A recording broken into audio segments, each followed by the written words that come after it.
Assalamualaikum dan selamat sejahtera. Hari ini saya dan kumpulan saya akan menerangkan faktor masyarakat dan demografi yang mempengaruhi etika dan peradaban. Nama saya Nur Aisyah binti Muhammad Rum. Nombor metrik 17-F21F2057. Nama saya Nurin Najihah binti Lokman. Nombor metrik 17-HL21F2075. Nama saya Nurul Izzah binti Khairul Johari, nombor metrik 17-DHF21F2005. Hai, Assalamualaikum. Nama saya Natasha Balkis binti Muhammad Zahid. Nombor metrik 17-DHF21F2007. Masuk masyarakat ialah istilah untuk menerangkan kelompok sebilang manusia yang tinggal bersama. Yang kedua, saling berinteraksi sesama mereka. Yang ketiga, merupakan jaringan hubungan antara pelbagai individu. Yang keempat, dari segi pelaksanaan, sesuatu dibuat atau tidak dibuat oleh kumpulan orang itu. Yang kelima, masyarakat diinginkan kestabilan. Yang keenam, memerlukan ahli yang sanggup menolong. Okey, contoh nilai murni ialah kerakyatan, hak, etika dan untuk mencapai keadilan. Okey, ciri-ciri masyarakat. 1. Berkelompok, berbudaya dan berinteraksi. Yang kedua, mengalami perubahan. Yang ketiga, mempunyai sifat kepimpinan. Yang keempat, mempunyai sifat aturan sosialnya. Definisi demografi. Istilah yang berasal dari dua kata dalam bahasa Yunani, demos dengan grafi. Demos maksud dia ialah rakyat dan penduduk. Grafi menggambarkan atau menulis. Diartikan sebagai tulisan atau gambaran tentang penduduk, yang kajian tentang ciri-ciri perkembangan penduduk dari segi saiz, pendapatan, taburan dengan kelahiran dan kematian. Cabaran masyarakat terhadap pembinaan etika dan peradaban dari segi ekonomi. Perspektif Maslow dan Kohlberg, pemikiran etika tinggi berlaku apabila seseorang individu bebas daripada kepentingan peribadi. Tindakan yang dibuat adalah dari kesedaran diri yang tinggi. Etika dan peradaban berkadar terus dengan ekonomi. Imam Ghazali menyatakan akhlak adalah sifat kerohanian. Antara cabaran ekonomi yang akan dihadapi oleh pembangunan etika dan peradaban: mengurangkan jurang antara kaya dan miskin, mewujudkan peluang pekerjaan, pendatang asing dan sektor pekerjaan 3D, keseimbangan ekonomi bandar. Cabaran masyarakat terhadap pembinaan etika dan peradaban dari segi sosial. Manusia yang mempunyai kepercayaan beragama dan mempunyai sumbangan yang besar. Nilai-nilai Islam boleh diringkaskan kepada prinsip umum. Konsep-konsep umum yang lahir daripada masyarakat Melayu telah disesuaikan dengan amal kebaikan. Antara cabaran sosial yang dihadapi oleh pembangunan etika dan peradaban, isu-isu berkaitan integriti di pelbagai sektor awam, pengukuhan perpaduan etnik, bahasa Melayu sebagai bahasa ilmu, penyebaran budaya barat, kurang penghayatan agama. Faktor demografi kepada masyarakat. Yang pertama, sistem kepercayaan dan agama. Malaysia terdiri daripada rakyat pelbagai kaum yang mempunyai agama dan kepercayaan masing-masing. Salah faham boleh berlaku dalam pelbagai aspek sehingga akhirnya penghinaan terhadap agama lain terjadi. Ini menunjukkan mereka tidak saling menghormati. Setiap individu perlu menerapkan etika dalam diri masing-masing supaya dapat menghormati orang lain. Yang kedua, bahasa serumpun. Kemunculan bahasa serumpun dan sistem tulisan merupakan peringkat awal dalam komunikasi. Melahirkan masyarakat yang mampu berinteraksi antara satu sama lain dengan perkataan sesuai dan mudah difahami.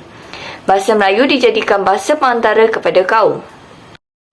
Yang ketiga, Kewujudan sistem perundangan yang teratur dan sistem nilai serta moral.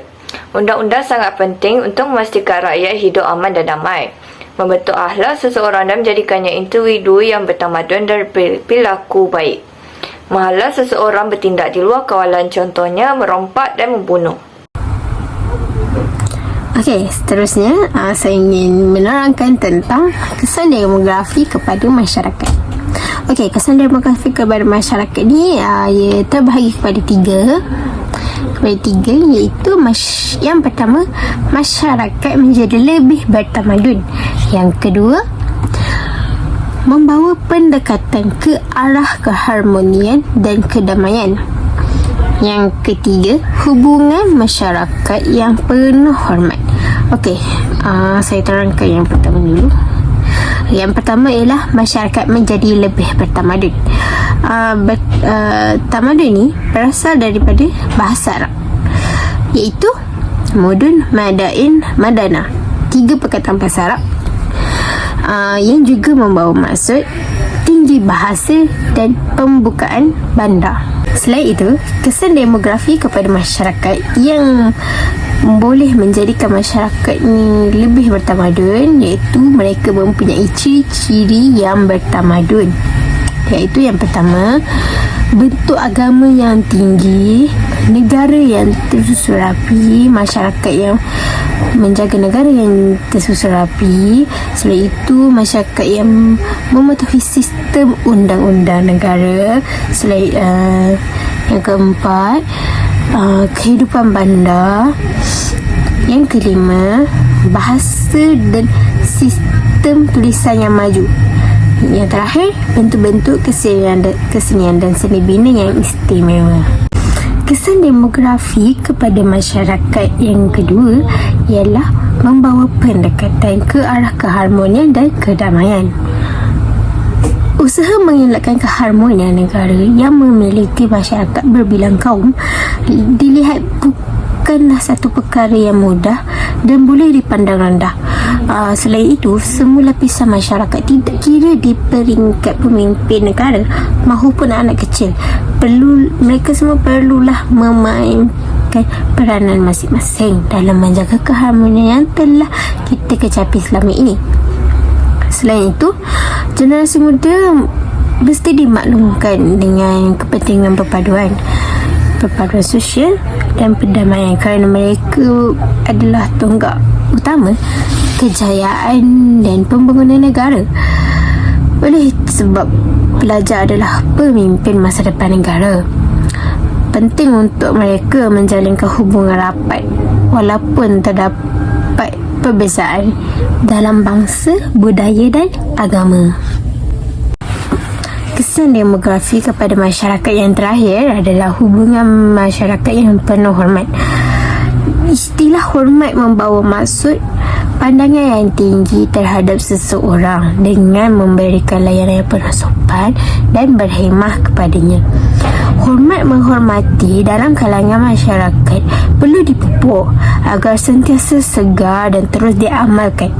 Jika hilang rasa hormat, tidak mustahil negara kita akan menjadi kacau bilau dengan pergaduhan di sana sini. Oleh itu, bagi mengelakkan suasana seperti ini berlaku, sikap menghormati sesama kita harus diterapkan dalam kehidupan seharian. Seterusnya, kita perlu mengubah mentaliti masyarakat seperti ini. Hal ini kerana sikap hormat menghormati melibatkan semua pihak dan bukannya sekadar golongan muda kepada tua. Malah golongan tua kepada muda juga perlu menghormati sesama sendiri, antara satu sama yang lain.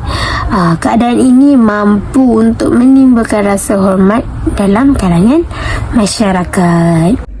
Kesimpulan dari tajuk kami ialah demografi dan masyarakat banyak menyumbang dalam pembinaan etika dan peradaban. Tetapi ada kebaikan dan juga keburukan. Kebaikan demografi dan masyarakat ialah melahirkan etika dan peradaban yang sesuai dengan negara kita.